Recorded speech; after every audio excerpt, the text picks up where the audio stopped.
Welcome to the Real Estate Espresso Podcast, your morning shot of what's new in the world of real estate investing. I'm your host, Victor Menashe. This year is creating a number of precedent-setting situations. Senior housing industry is under extreme financial pressure these days.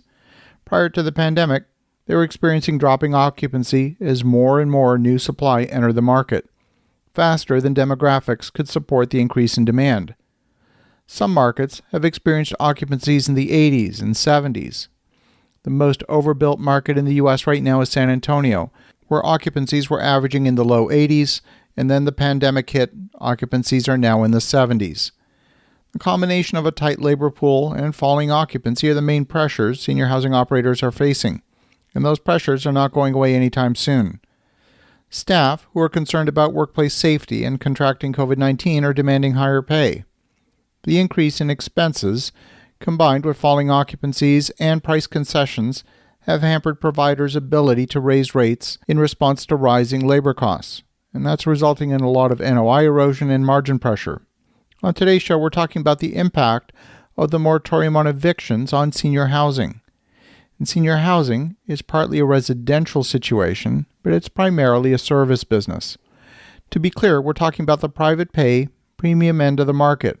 On those properties, the real estate component represents maybe 20% of the cost of delivering the service in most cases.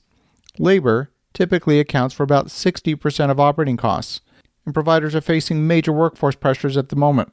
Of course, the pandemic itself has also increased operating costs for assisted living and skilled nursing operators as the additional protocols have come into play.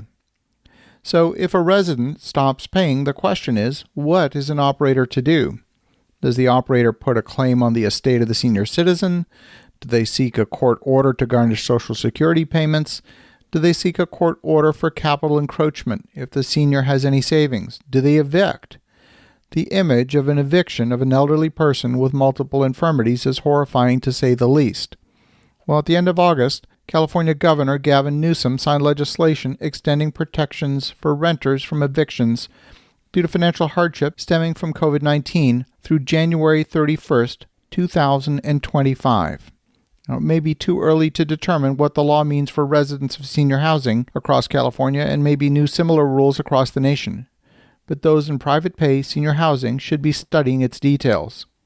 We have a situation where there's millions of people unemployed, and it's often the adult children of seniors in assisted living who pay the bill. Seniors themselves are already on fixed income.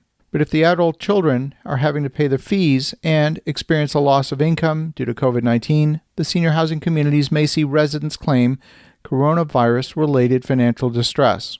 The California law was passed the day before the Center for Disease Control passed an order placing a temporary halt on evictions to reduce the spread of COVID-19. The federal order prevents evictions for non-payment through the end of this year, 2020. The federal moratorium went into effect on September 4th, and California's order is actually retroactive to March the 1st. Overall, the California law gives tenants broad protections from evictions.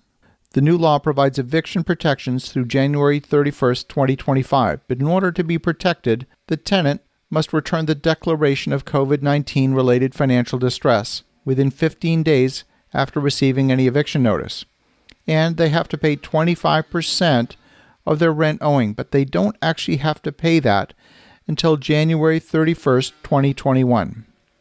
So the tenant can't be evicted for non-payment of rent that became due between March 1st and August 31st if they return a declaration of financial distress to the landlord.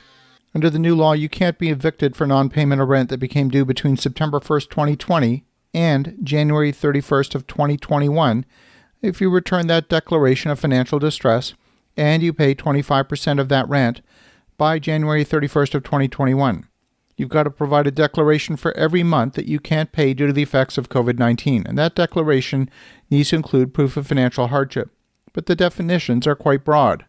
According to the California law, COVID-19 financial distress can mean any of the following: loss of income caused by the pandemic, higher out-of-pocket expenses directly related to performing essential work during the pandemic, increased expenses directly related to health impact of the pandemic, childcare responsibilities or responsibilities to care for an elderly person, disabled, or sick family member directly related to the pandemic that limits the tenant's ability to earn income. increased costs for childcare or tending to an elderly, disabled, or sick family member directly related to the pandemic. And finally, other circumstances related to the outbreak that have reduced tenants' income or increased expenses. This raises a number of legal questions regarding how services are delivered in senior housing.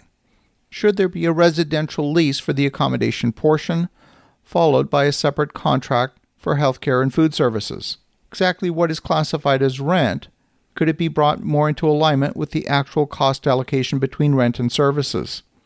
Considering that the average stay in assisted living could be in the range of 24 to 36 months, the idea that residents could choose not to pay their fees for 17 months and then only then be required to pay 25% in order to extend the eviction moratorium for another 4 years. Collecting on payment would then require the senior living operator to sue the estate in order to get paid. This is absolutely going to create a new precedent-setting set of circumstances in the world of senior housing. As you think about that, have an awesome rest of your day. Go make some great things happen. We'll talk to you again tomorrow.